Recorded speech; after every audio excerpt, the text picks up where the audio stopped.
Hello મિત્રો, જો આજે તારીખ છે 16/8/2026. અમારા ખેતરમાં જો વાવણીની માંડવી કેવી થઈ ગઈ છે જુઓ. અમે આમાં દવા છાંટીથી માંડવી પીરી પડી ગઈ, એટલા માટે 28-28-0 સ્પ્રે કર્યું હતું. અને બીજું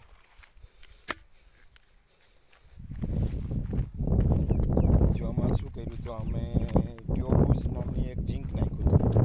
તે અમારી માંડવી 80% છે.